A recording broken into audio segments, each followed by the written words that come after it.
Hello दोस्तों, आप सबों को आपका अपना परिवार रियल आकाश गंगा में स्वागत है। मैं विपिन सर आप सबों को मोस्ट वेलकम करता हूं। आज का मेरा पहला क्लास होगा सॉलिड स्टेट का और बारी बारी से हम आपको धीरे धीरे कॉन्सेप्ट के साथ ऑब्जेक्टिव सब्जेक्टिव कराते आगे चलेंगे। तो ये चैप्टर नंबर 1 है क्लास 12 का, जिसमें पहला चैप्टर है, जैसा कि हम बताए थे पिछले दिन, पहला चैप्टर है जिसका नाम ठोस अवस्था सॉलिड स्टेट है। डेली आपको जो है इस चैनल पर हर एक सब्जेक्ट का chapter by chapter with concept आपको देखने को मिलेगा। ठीक है, तो आगे हम बढ़ते हैं। आप लोग कॉपी कलम ले करके बैठिएगा। उसके बाद जो आप नहीं जानते हैं उसको कॉपी में राइट डाउन करते चलेंगे। पहला हेडिंग है सॉलिड। ये आप 9th से 10th से 11th में पढ़े होंगे। सॉलिड किसे कहते हैं? जैसे मान लीजिए मेरा स्केच है, देखते होंगे इसका आकार और आयतन निश्चित लग रहा है। सॉलिड उसको कहा जाता है जिसका आकार एवं आयतन निश्चित होते। इससे पहले भी आप जाइएगा, आप पढ़े होंगे पदार्थ, जो कुछ न कुछ स्थान छेकता है, जिसमें कुछ न कुछ आयतन होते हैं, द्रव्यमान होते हैं। सारा का सारा चीज क्या होता है? पदार्थ होता है। पदार्थ की केमिकल प्रॉपर्टी पढ़े होंगे, भौतिक गुणधर्म पढ़े होंगे, रासायनिक गुणधर्म पढ़े होंगे, जिसमें आप पढ़े होंगे ठोस, द्रव, गैस, प्लाज्मा, बोस-आइंस्टाइन संगणक। तो इसमें वही है कि मेरा फर्स्ट हेडिंग है सॉलिड। ध्यान से समझिएगा। सॉलिड का मतलब होता है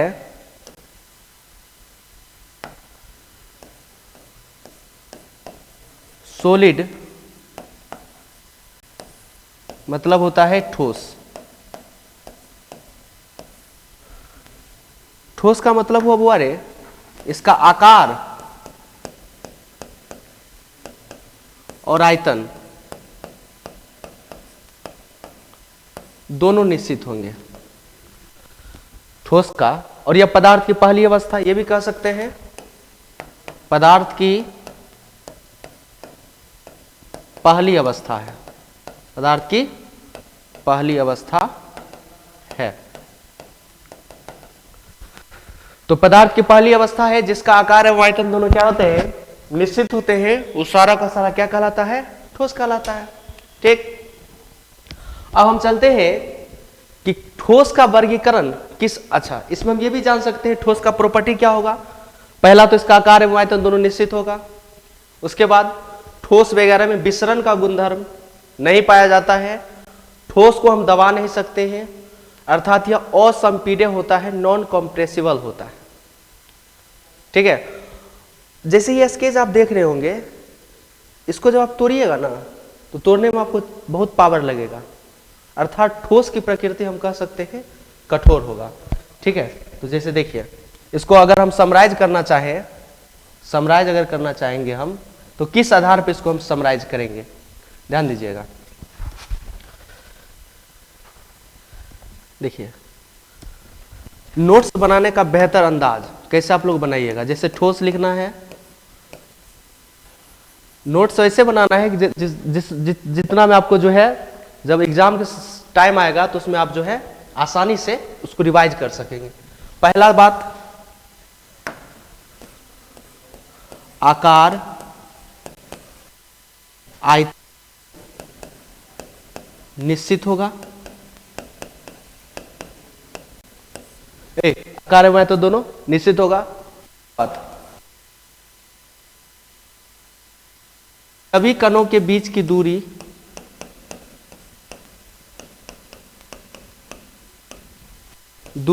लगभग नहीं, नगण्य होगा। क्यों नगण्य होगा? क्योंकि इसके बीच फोर्स ऑफ अट्रैक्शन, आकर्षण बल का मान बहुत ज्यादा होता है, जिसके कारण जो है इसके बीच की दूरी नगण्य होती है। फोर्स ऑफ अट्रैक्शन बहुत ज्यादा होगा। फोर्स ऑफ अट्रैक्शन बहुत ज्यादा होता है, जिसके कारण इसको दबा नहीं सकते हैं। नॉन कंप्रेसिबल, नॉन कंप्रेसिबल होंगे। उसके बाद यह पदार्थ की पहली अवस्था है, फर्स्ट स्टेट ऑफ सब्सटेंस। इसमें विसरण का गुणधर्म नहीं होगा क्योंकि ठोस है। ठोस एक जगह से दूसरी जगह विसरित कभी हो नहीं सकता है, कभी भी नहीं होगा, अर्थात यह एक जगह से दूसरी जगह विसरित नहीं हो सकता है। तो ये सब बेसिक फंडामेंटल नॉलेज था जिसमें आप जाने कि ठोस क्या होता है। अब आगे बढ़ते हैं, ठोस के बारे में और पढ़ेंगे। अब है types of solid. Types of solid, अगर टाइप्स ऑफ सॉलिड की हम बात करें, ये होते हैं दो प्रकार के सॉलिड होते हैं, दो प्रकार के। पहला है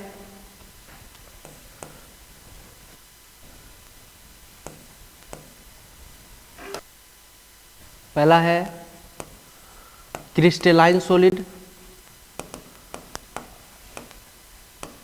या इसी को true solid.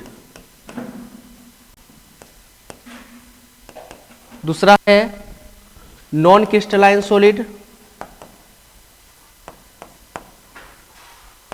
Non crystalline solid, या इसी को कहते हैं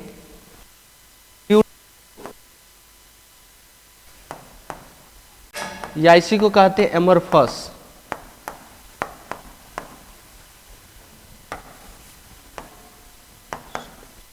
कोई आपको कहेगा कि सॉलिड कितने प्रकार के होते हैं, तो बोलना है सॉलिड दो प्रकार के होंगे। पहला का नाम है क्रिस्टलीय सॉलिड, को कहा जाता है ट्रू सॉलिड। ट्रू माने सच्चा, जो वास्तविक होते हैं उसको क्रिस्टलीय ठोस कहते हैं हम लोग। दूसरा हमको समझना है नॉन क्रिस्टलाइन सॉलिड, या इसी को स्यूडो। स्यूडो का मतलब होता है झूठा। दो प्रकार के इंसान होते हैं, एक सच्चा इंसान होंगे और एक झूठा इंसान होंगे। झूठा होगा, झूठा को इंग्लिश में कहते हैं स्यूडो, और इसको एमरफस सॉलिड कहा जाता है। तो there are two types of solid, पहला क्रिस्टलाइन सॉलिड, दूसरा होगा नॉन क्रिस्टलाइन सॉलिड, क्रिस्टलीय ठोस और अक्रिस्टलीय ठोस। ठीक, अब देखिए क्रिस्टलीय ठोस का मतलब हुआ, क्रिस्टलीय ठोस का मतलब हुआ जैसे मान लीजिए हमारा स्केच है, इसके अवयवी कणों के बीच संरचना या ज्यामितीय संरचना निश्चित होती है, जिसके कारण एक निश्चित ज्यामितीय संरचना का निर्माण होता है। ये मान लीजिए स्केच है, कोई आयताकार बॉक्स होगा, कोई वृत्ताकार बॉक्स होगा, मैंने उसके अवयवी कणों के बीच की संरचनाएं निश्चित होने के कारण एक निश्चित ज्यामितीय संरचना का निर्माण होगा, उसी को हम लोग कहेंगे क्रिस्टलीय ठोस। इतना आप लोग लिख लिए होंगे, इसको पोज करके इतना आप लिखिए। उसके बाद आगे फिर से एक बार बोल देते हैं कि सॉलिड दो प्रकार के होंगे, पहला होगा क्रिस्टलाइन सॉलिड या ट्रू सॉलिड, दूसरा होगा नॉन क्रिस्टलाइन सॉलिड या स्यूडो सॉलिड, इसी को बोला जाता है एमरफस सॉलिड। ठीक, आगे अब देखिए, इसमें है, अब हम बात करते हैं crystalline solid.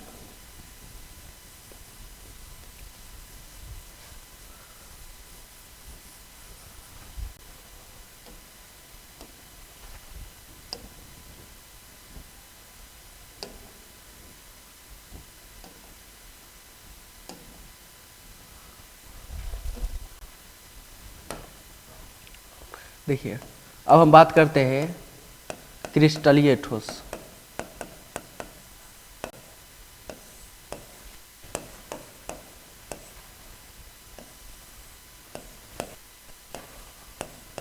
Crystalline solid,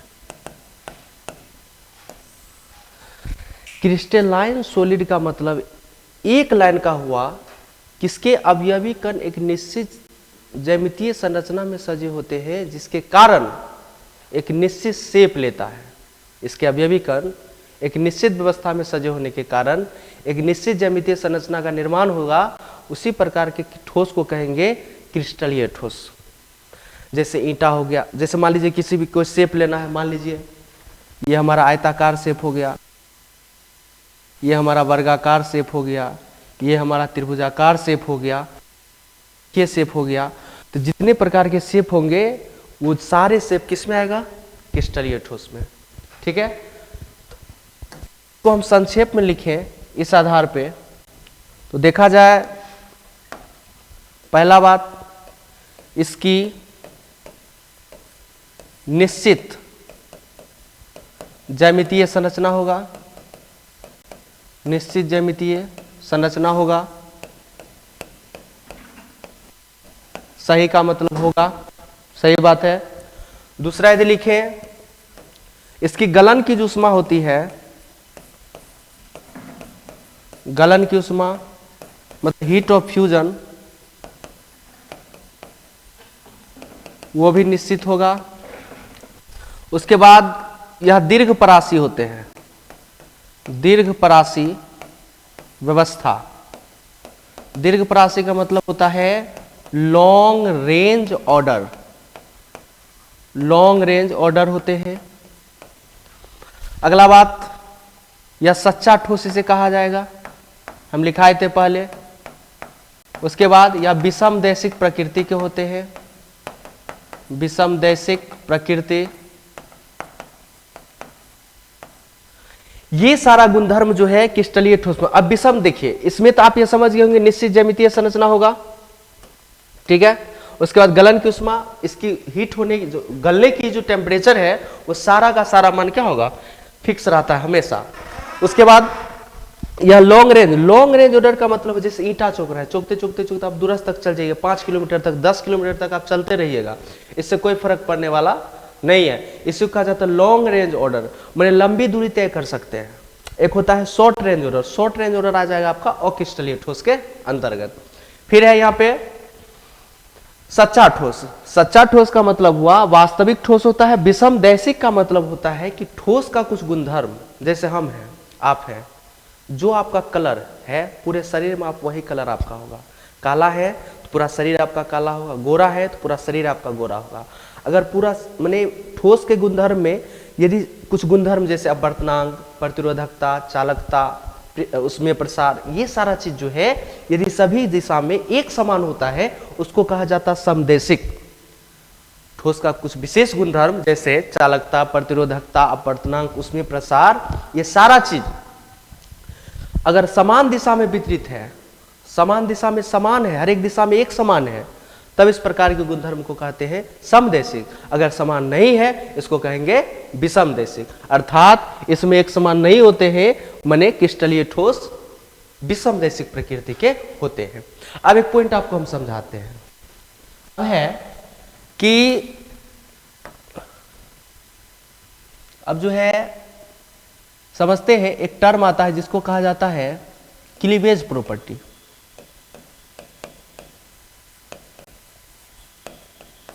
cleavage property, जितने भी क्रिस्टलीय ठोस होते हैं उसमें क्लीवेज प्रॉपर्टी का मान बहुत ज्यादा होता है, माने नियमित होता है। इसका मतलब हुआ नियमित होता है।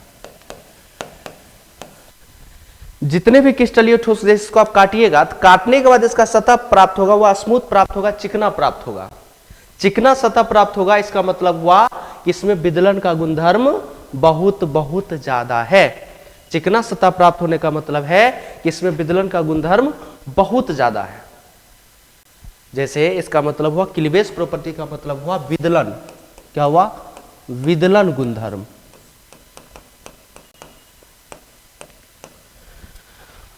जब किसी क्रिस्टलीय ठोस को हम लोग चाकू से काटेंगे तो उसका सतह चिकना प्राप्त होगा, स्मूथ सतह प्राप्त होगा, प्लेन सतह प्राप्त होगा। इस गुणधर्म को कहा जाता है क्लीवेज प्रॉपर्टी, विदलन का गुणधर्म।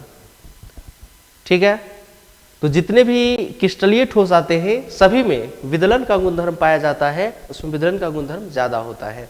इसका मतलब हुआ, मान लीजिए हमारा ये कोई ठोस है, सपोज दैट,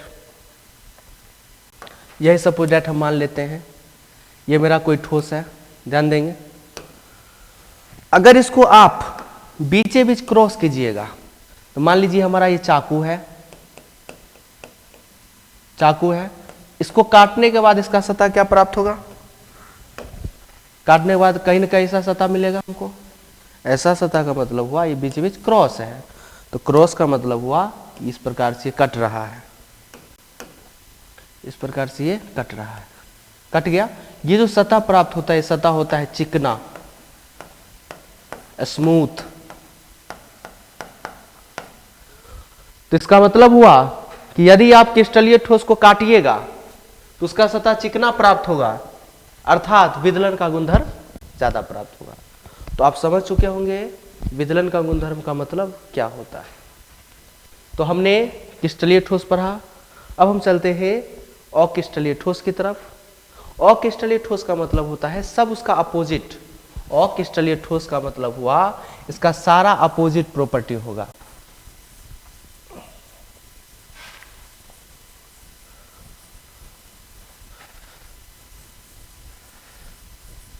ध्यान देंगे, मान लीजिए क्रिस्टलीय ठोस है, नॉन क्रिस्टलाइन सॉलिड है, नॉन सॉलिड है। एक तो नॉन क्रिस्टलाइन सॉलिड का मतलब है इसका एक निश्चित ज्यामितीय संरचना नहीं होगा, निश्चित नहीं होगा, हीट ऑफ फ्यूजन का मान निश्चित नहीं होगा। हम बता दिए क्रॉस का मतलब नहीं और सही का मतलब यस। उसके बाद ये झूठा ठोस होगा, झूठा होगा। उसके बाद यह शॉर्ट रेंज ऑर्डर होगा, शॉर्ट रेंज ऑर्डर होगा। उसके बाद क्रिस्टलीय ठोस में था विषमदैशिक प्रकृति, ठीक है, यह होगा समदैशिक प्रकृति, आइसोट्रोपिक नेचर, आइसोट्रोपिक नेचर, समदैशिक।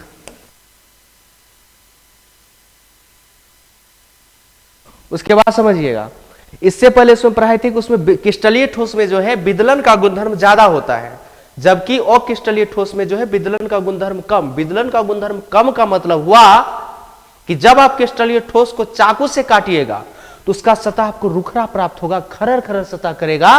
खरर खरर करने का मतलब सतह रुखरा प्राप्त होना, अर्थात उसमें विदलन का गुणधर्म कम होना। जब इसको काटिएगा तो इसमें क्लीवेज प्रॉपर्टी, क्लीवेज प्रॉपर्टी का मान कम, अर्थात इसमें विदलन का गुणधर्म बहुत बहुत बहुत बहुत कम होता है। इसका मतलब हुआ जब इसके सतह को चाकू से काटिएगा तो इसका सतह रुखरा प्राप्त होगा, अर्थात इसमें विदलन का गुणधर्म बहुत कम होगा। ठीक है, अब आगे चलते हैं। तो क्रिस्टलीय ठोस पर है और क्रिस्टलीय ठोस पर है। अब हम चर्चा कर लेते हैं क्रिस्टलीय ठोस कितने प्रकार के। सबसे पहले हम एग्जाम्पल समझते हैं। एग्जाम्पल पे ध्यान दीजिएगा। अब है हमारा एग्जाम्पल। देखिए एग्जाम्पल में महत्वपूर्ण एग्जाम्पल क्या क्या याद रखना है। आपको एग्जाम्पल से क्वेश्चन पूछेगा। तो क्रिस्टलीय ठोस में तो एग्जाम्पल हम तो बहुत सारा आएगा। सबसे पहले अक्रिस्टलीय ठोस का एग्जाम्पल समझ लीजिए। उसके बाद का प्रकार हम सारा अक्रिस्टलीय ठोस का महत्वपूर्ण एग्जाम्पल है रबर, कांच, ईंट, पत्थर, ये सारा चीज अक्रिस्टलीय। और इस बहुत ही महत्वपूर्ण है, एग्जाम में पूछा जाता है which of the flowing non crystalline solid, निम्नलिखित में से कौन अक्रिस्टलीय ठोस है। इसमें आपको मारना है टिक कांच। कांच हमेशा अक्रिस्टलीय ठोस। और यह भी पूछा जाता है कि कांच को अतिशीतित द्रव क्यों कहते हैं। देखिए कांच स्वाभाविक अक्रिस्टलीय ठोस है। जब इसको आप गर्म कीजिएगा तो गर्म करने के बाद यह पिघलने लगता है। जब गर्म कीजिएगा तो उसकी निचली जो पेंदी होती है सबसे पहले फूटता है, अर्थात ऊपर वाला जितने पार्टिकल्स होते हैं सब पिघल पिघल पिघल पिघल करके नीचे आते हैं, जिसके कारण वह ब्लास्ट करता है। तो कांच वो क्रिस्टलीय ठोस है जिसमें द्रव के जब से गर्म किया जाता है तो उसमें द्रव के समान प्रवाह का गुणधर्म दिखने लगता है, जिसके कारण इसे हम अतिशीतित द्रव कहते हैं। ये 2 मार्क्स का क्वेश्चन बनता है। यहां से क्वेश्चन बनता है कांच को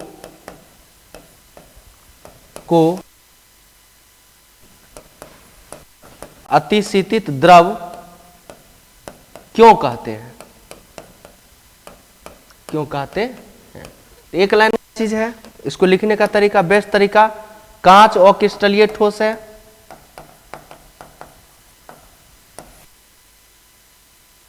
द्रव के समान प्रवाह का गुण होगा, द्रव के समान प्रवाह का गुण होता है, इसलिए कांच को अतिशीतित द्रव कहा जाता है। द्रव के समान प्रवाह का गुणधर्म कब आएगा? जब कांच को आप गर्म कीजिएगा, सीधी सी बात है। अब आगे बढ़ते हैं क्रिस्टलीय ठोस। याद रखिएगा अक्रिस्टलीय ठोस में एग्जाम्पल कांच बहुत ही ज्यादा महत्वपूर्ण है, इस चीज को आप ध्यान रखेंगे, ठीक है। अब चलिए हम आगे बढ़ते हैं। अब हम आपको समझाते हैं क्रिस्टलीय ठोस के कितने प्रकार हैं, क्रिस्टलीय ठोस के कितने प्रकार होते हैं, इसको ध्यान से सभी लोग समझिएगा।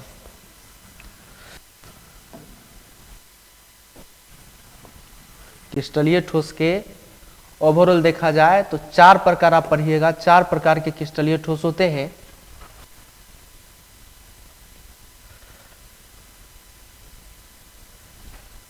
क्रिस्टलीय ठोस जो है, देखिए अब समझिएगा types of crystalline solid. Types of crystalline solid. Crystalline solid का हम लोग अब पढ़ेंगे प्रकार। देखिए क्रिस्टलाइन सॉलिड मुख्यतः 4 प्रकार के होंगे। ये हमारा, यह मान लेते हैं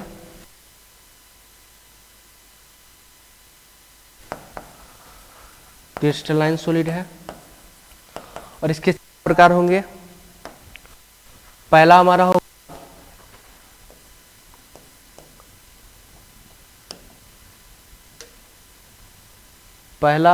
होगा आयोनिक क्रिस्टलाइन सॉलिड।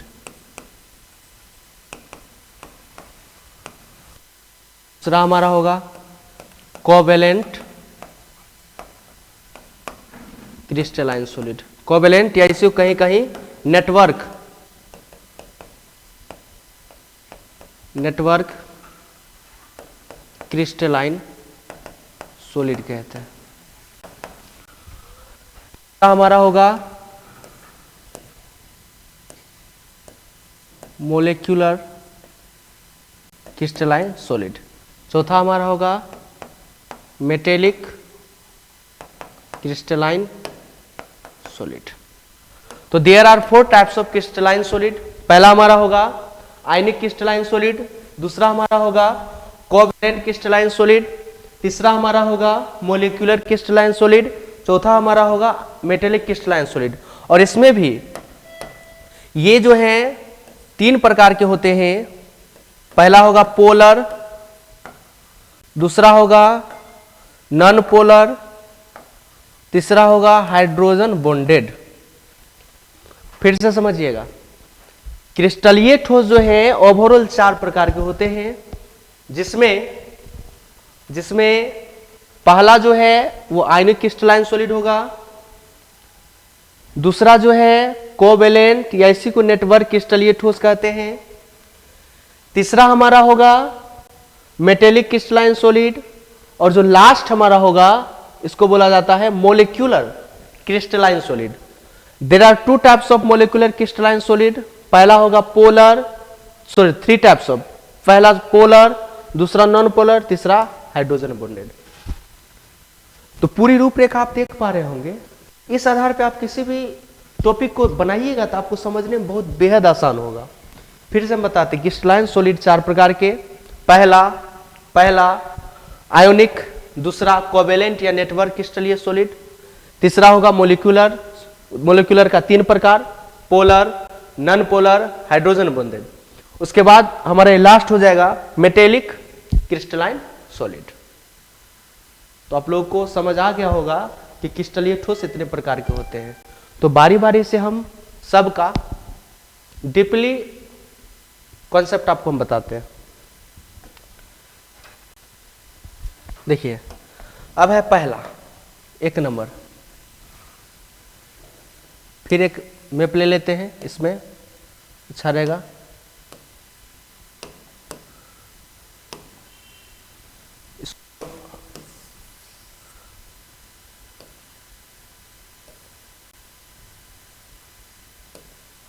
ठीक, अब देखिए पहला है हमारा आयोनिक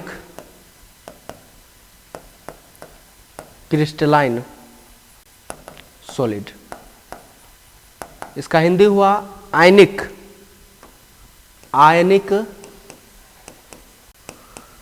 क्रिस्टलीय ठोस।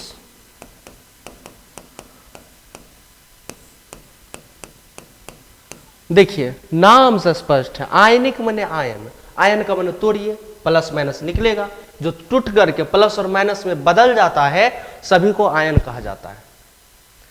तो जैसे मान लीजिए NaCl है सपोज दैट, तो NaCl को तोड़िएगा तो क्या बनेगा Na प्लस और Cl माइनस। ये जो Na प्लस और Cl माइनस बना इसी को हम लोग कहते हैं आयन। तो आयन मतलब हुआ वैसे क्रिस्टलीय ठोस जिसके अवयवी कण आयन होते हैं। और आप लोग फिजिक्स में पढ़े होंगे आयन माने आवेश, दो आवेशों के बीच को कूलाम्बिक फोर्स कहा जाता है, इलेक्ट्रोस्टैटिक्स फोर्स कहा जाता है, कूलाम्बिक बल कहा जाता है। तो यहां से हमको पता चला कि आयनिक क्रिस्टलीय ठोस में उसके अवयवी कण तो आयन होंगे और उसके अवयवी कणों के बीच कूलाम्बिक बल अर्थात इलेक्ट्रोस्टैटिक्स फोर्स लगेगा। बेसिक सा इसका डिफिनेशन होगा कि वैसे क्रिस्टलीय ठोस जिसके अवयवी कण आयन होते हैं और उसके बीच हमेशा कूलाम्बिक बल लगता है। कह सकते हैं बहुत आसानी से, वैसे क्रिस्टलीय ठोस जिसके अवयवी कण आयन होंगे और उसके बीच कौन बल लगेगा, कूलाम्बिक फोर्स। कूलाम्बिक फोर्स होता है दो आवेश Q1 है और ये Q2 है, इसके बीच का डिस्टेंस R है, नोट Q1 Q2 बट्टे R स्क्वायर। ये हालांकि फिजिक्स का चीज है, तो इसके बीच कूलाम्बिक बल लगेगा। अगला बात, अगर इसमें एग्जाम्पल मान ले तो एग्जाम्पल बहुत सारा एग्जाम्पल आएगा, जैसे NaCl MgCl2 बहुत सारा होगा, जैसे K2SO4 अमोनियम क्लोराइड, बहुत सारा एग्जाम्पल होगा जो आयनों में टूट सकता है, वियोजित हो सकता है, सीधी सी बात है। ठीक है भाई, अब आगे चलते हैं। आयनिक क्रिस्टलीय ठोस का अगर प्रॉपर्टी की बात करें तो पहला गुणधर्म यही कहता है कि उसके अवयवी कण आयन होंगे। उसके दूसरा बात, उसके अवयवी कणों के बीच हमेशा फोर्स ऑफ अट्रैक्शन वर्क करेगा अर्थात कूलाम्बिक बल वर्क करेगा। तीसरी बात, इसकी गलन की जो ऊष्मा होती है सारा का सारा क्या होता है, निश्चित होता है। गलन की ऊष्मा निश्चित होगा है कि यह ठोस अवस्था में और द्रव अवस्था में जितने भी आयनिक क्रिस्टलीय होते हैं ठोस अवस्था में विद्युत के कुचालक होते हैं और द्रव अवस्था में विद्युत के सुचालक होते हैं। ध्यान से समझने का कोशिश कीजिएगा, जितने भी आयनिक क्रिस्टलीय ठोस होंगे वह सभी ठोस अवस्था में विद्युत के कुचालक होंगे जबकि द्रवित अवस्था में विद्युत के सुचालक होंगे। और इसका क्वथनांक गलनांक का मान क्या होता है, उच्च होता है। और हमने आपको एग्जाम्पल लिखा दिया। तो आयनिक क्रिस्टलीय ठोस में बस नॉर्मल सा चीज है, उसके अवयवी कण आयन होंगे, जब आयन होंगे तो उसके बीच प्लस माइनस होगा, प्लस माइनस होगा तो कूलाम्बिक बल लगेगा हर हाल में। बस वही सारा चीज लिखा हुआ है। तो आयनिक क्रिस्टलीय ठोस आप बेहद तरीके से समझ गए होंगे, हम उम्मीद और आशा करते हैं। तो अब हम आगे बढ़ते हैं, इसको पोज करके आप लोग लिखिएगा। ठीक, अगला टॉपिक की तरफ चलते हैं।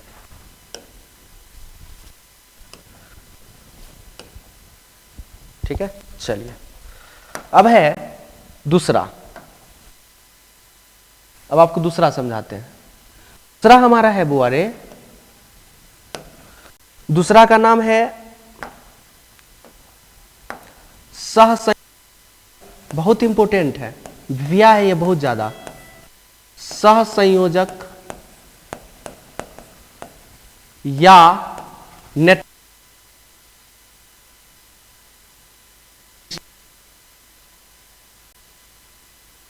क्रिस्टलीय ठोस तो कहा जाता है कोवेलेंट, क्या बोलेंगे?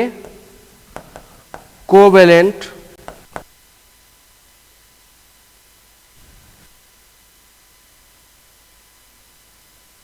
लाइन बहुत इंपॉर्टेंट है, एग्जाम में बहुत बार पूछा है कि क्रिस्टलीय सहसंयोजक या नेटवर्क क्रिस्टलीय ठोस क्या है। सबसे पहला बात, इसके जो है इसके अवयवी कण सारे के अवयवी कण, पहला बात क्या होगा? देखिए ऐसे ही आप बनाइएगा कॉपी में तो बहुत अच्छा आपको मतलब शॉर्ट नोट्स बनता है। अवयवी कण क्या होंगे? परमाणु होंगे। जब परमाणु होगा तो नाम से स्पष्ट है, इसके बीच कौन बल लगेगा? बंधन रहेगा, सहसंयोजक बंधन, सहसंयोजक बंधन। अर्थात वैसे क्रिस्टलीय ठोस जिसके अवयवी कण परमाणु होते हैं और उसके बीच सहसंयोजक बंधन उपस्थित होता है, उसी को कहा जाता है सहसंयोजक या नेटवर्क क्रिस्टलीय ठोस। नेटवर्क का मतलब होता है जाल रूपी संरचना। जाल रूपी संरचना में आप पढ़े होंगे, हीरा, ग्रेफाइट, सिलिकॉन, सिलिकॉन कार्बाइड, जितने भी चीज, ये सारे एग्जाम्पल जो आते हैं बहुत इंपॉर्टेंट एग्जाम्पल है। कहेगा हीरा किसका एग्जाम्पल है? तो सहसंयोजक क्रिस्टलीय ठोस का। ग्रेफाइट किसका एग्जाम्पल है? तो बोलना है सहसंयोजक क्रिस्टलीय ठोस का। सिलिकॉन, SiC, सारा का सारा चीज सहसंयोजक का एग्जाम्पल है। इससे ज्यादा इंपॉर्टेंट ये दोनों है। ये दोनों आपको हीरा और ग्रेफाइट मुंह पे याद रहना चाहिए। हीरा और ग्रेफाइट किसके अंतर्गत आता है? सहसंयोजक क्रिस्टलीय ठोस के अंतर्गत आता है। अब देखिए इसमें क्या है कि इसमें ग्रेफाइट को छोड़कर जितना भी सहसंयोजक ठोस होता है सभी के सभी विद्युत के सुचालक होते हैं, कुचालक होते हैं, जबकि ग्रेफाइट विद्युत का सुचालक होता है। ये जो है विद्युत का सुचालक होगा और बाकी बाद जितना भी सारा आता है सभी विद्युत का कुचालक होता है। क्यों होता है कि आप संरचना बनाइएगा तो कुछ इस हिसाब से इसकी संरचना बनती है। ग्रेफाइट की संरचना ऐसे बनती है। तो आप देख पा रहे हो यहां पे ये कार्बन अपने साथ 3 बॉन्ड जोड़ा हुआ है, तो कार्बन अपने साथ 4 बॉन्ड जोड़ता है, इसलिए एक इलेक्ट्रॉन फ्री है। तो फ्री इलेक्ट्रॉन का मतलब हुआ किसी भी वायर में विद्युत का फ्लो हो रहा है, इसका मतलब इसके पास फ्री इलेक्ट्रॉन बचा हुआ है, जिसके कारण पूरे ग्रेफाइट में जो है इलेक्ट्रॉन दौड़ते रहता है और विद्युत का चालन होते रहता है। जबकि हीरा की संरचना बनाइएगा, ऐसा संरचना बनेगा। कार्बन अपने साथ है, चारों वैलेंसी पूरा हुआ है। इसमें एक इंपॉर्टेंट क्वेश्चन बनता है, हीरा में कार्बन के बीच प्रोसंकरण sp3 होता है और इसमें कार्बन का प्रोसंकरण जो है sp2 होता है। याद रखेंगे हीरा में प्रत्येक कार्बन का हाइब्रिडाइजेशन आगे पढ़ाना है, हाइब्रिडाइजेशन sp3 होगा और ग्रेफाइट में प्रत्येक कार्बन का प्रोसंकरण sp2 होगा। इस चीज को हम लोग ध्यान रखेंगे।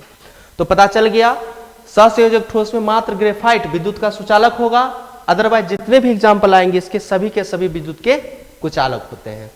ठीक है, अगला इसका जो है गल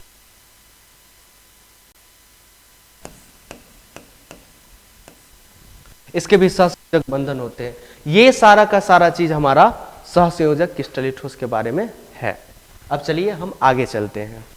ठीक है, तो आप समझ गए होंगे सहसंयोजक ठोस का सब टोटल प्रॉपर्टी। तो इस हिसाब से पढ़िएगा तो आप भूलिएगा नहीं कभी भी। आगे चलिए, अब हम चलते हैं तीसरा,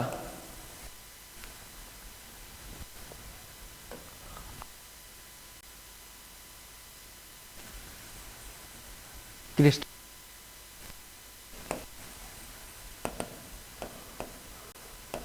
बस नाम से स्पष्ट है कि इसके अवयवी कण अणु होंगे।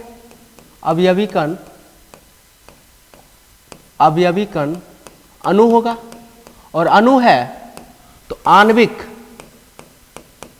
कहो या वांडरवाल कहो, बल ये एक प्रकार का कमजोर बल होता है, परिक्षेपण बल होता है, परिक्षेपण बल होता है जो कि कमजोर होता है। मोलेकुलर क्रिस्टलाइन सॉलिड के अवयवी कण अणु होते हैं और इसके बीच बहुत ही कमजोर परिक्षेपण या वान डेर वाल बल होता है, जिसके कारण इसका जो गलनांक है ना, का मान क्या होता है, कम होता है। ठीक है, और इसमें याद रखिएगा या ठोस अवस्था में क्या होगा और द्रव अवस्था में क्या होगा। या ठोस अवस्था में जो है अर्धपारदर्शी होते हैं और द्रव अवस्था में होते हैं पारदर्शी। इस चीज को याद रखेंगे। मोलेकुलर क्रिस्टलाइन सॉलिड जो है ठोस अवस्था में अर्धपारदर्शी होंगे, द्रवित अवस्था में पारदर्शी होंगे। ठीक है, और इसमें अगर आप एग्जाम्पल की बात कीजिएगा तो I2 हो गया, O2 हो गया, CCl4 हो गया, आर्गन हो गया, ऑल इनर्ट गैस हो गया। ठीक, अब देखिए इसमें I2 एग्जाम्पल बहुत इंपॉर्टेंट है, याद रखिएगा। I2 जो है मोलिकुलर क्रिस्टलाइन ठोस के अंतर्गत आता है।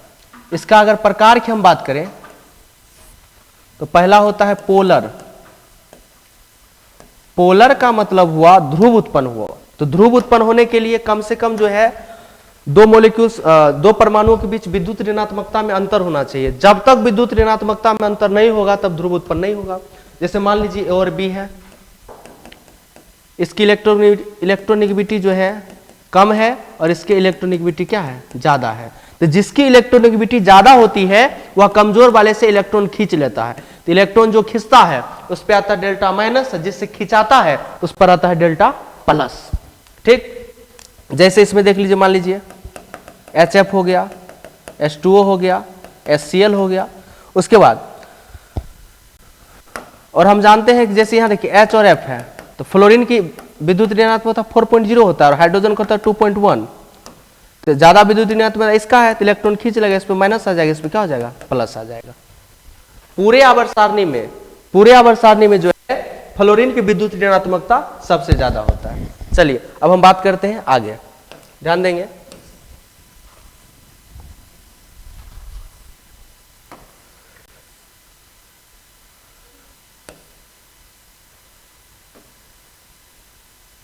ठीक है, अब देखिए, अब दूसरा का नाम है नॉन पोलर। नॉन पोलर में क्या होगा, विद्युत ऋणात्मकता में अंतर होगा ही नहीं, जिसके कारण पोल उत्पन्न नहीं होगा। इसमें क्लोरीन हो गया, आयोडीन हो गया। एक होता है हाइड्रोजन बॉन्डेड,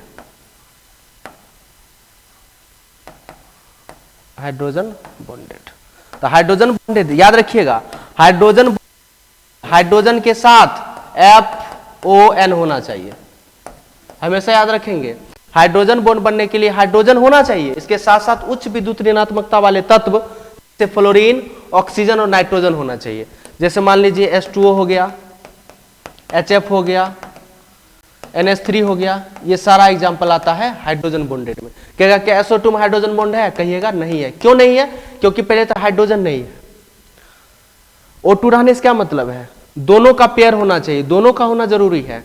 हाइड्रोजन होना चाहिए, उसके बाद या तो फ्लोरीन या तो इसमें हाइड्रोजन नहीं है, हाइड्रोजन बॉन्ड नहीं है। जैसे कहेगा HCl, क्या सेल में है, कहिएगा नहीं। क्यों नहीं, हाइड्रोजन तो है लेकिन फ्लोरीन, ऑक्सीजन, नाइट्रोजन के अलावा कोई होना ही नहीं। फ्लोरीन थोड़ी उसमें आता है, इसमें हाइड्रोजन बॉन्ड नहीं है। ठीक है, लास्ट हम लोग समझते हैं, इसका नाम है धात्विक क्रिस्टलीय ठोस। ठीक, मेटेलिक क्रिस्टलाइन सॉलिड। देखिए मेटेलिक क्रिस्टलाइन सॉलिड नॉर्मल सा चीज है। जितने भी मेटेलिक क्रिस्टलाइन सॉलिड प्लस होता होगा या तो माइनस होगा, यही दो चीज होगा, या तो उसमें प्लस होगा या तो माइनस होगा। तो माइनस में इलेक्ट्रॉन होगा। वैसे क्रिस्टलीय ठोस जिसमें उपस्थित धनायन अनंत संख्या में उपस्थित इलेक्ट्रॉन के साथ धात्विक बंधन बनाता है, धात्विक बंधन बनाता है, उस सभी प्रकार के ठोस को कहते हैं धात्विक क्रिस्टलीय ठोस। और इसमें ऑल प्रॉपर्टी जितने भी प्रॉपर्टी आते हैं सब आता है धातु का, अर्थात धातु उष्मा, विद्युत उष्मा के सुचालक होते हैं या घात वर्धनीय तथा तन्य होते हैं। इसमें धातु की आवाज आती है। जितने भी धातु के प्रॉपर्टी होते हैं सारा का सारा किसमें आ जाएगा, सारा का सारा आ जाएगा धात्विक क्रिस्टलाइन सॉलिड में आ जाएगा। तो आज हमने आप लोगों को बताया क्या क्या पढ़े हम लोग, ध्यान दीजिएगा। आज हमने सबसे पहले पढ़े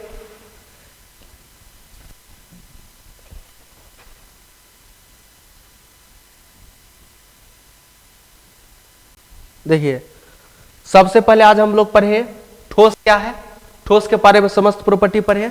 उसके बाद क्या पढ़े, क्रिस्टलीय ठोस का एग्जांपल लिए। उसके बाद हम लोग पढ़े हैं, उसके बाद पढ़े क्रिस्टलाइन सॉलिड का प्रकार। इस प्रकार से सारा जितना टॉपिक आज हमने क्या किया है कि क्रिस्टलीय ठोस से संबंधित जितने भी प्रॉपर्टी आते हैं, क्रिस्टलाइन सॉलिड का टोटल गुणधर्म हो गया, जहां से क्वेश्चन पूछता है सारा एक्सप्लेन किए हैं। अगले दिन आपको जो है आप लोग पढ़ के भी रहिएगा, अगले दिन आपको हम पढ़ाएंगे क्रिस्टल लैटिस के बारे में। मेरा अगला क्लास होगा क्रिस्टल लैटिस के बारे में। तब तक के लिए आप लोगों को थैंक यू कहना चाहते हैं। थैंक यू जो आप लोग इस चैनल को इतना प्यार और सपोर्ट कर रहे हैं। इसी प्रकार से जो भी आपको टॉपिक पे वीडियो चाहिए, जो सब्जेक्ट में, आप कमेंट कीजिएगा कि सर इस टॉपिक में हमें दिक्कत है, इस टॉपिक पे वीडियो बनाइए। आप विश्वास मानिए, आपको बेहतरीन अंदाज में, बेहतरीन कॉन्सेप्ट के साथ हर एक सब्जेक्ट में आपको वीडियो अवेलेबल होगा। ठीक है, और इस चैनल को आप लोग सपोर्ट प्यार देते रहिए और इस चैनल को आगे बढ़ाने का काम करें। बेस्ट ऑफ लक, बहुत बहुत धन्यवाद।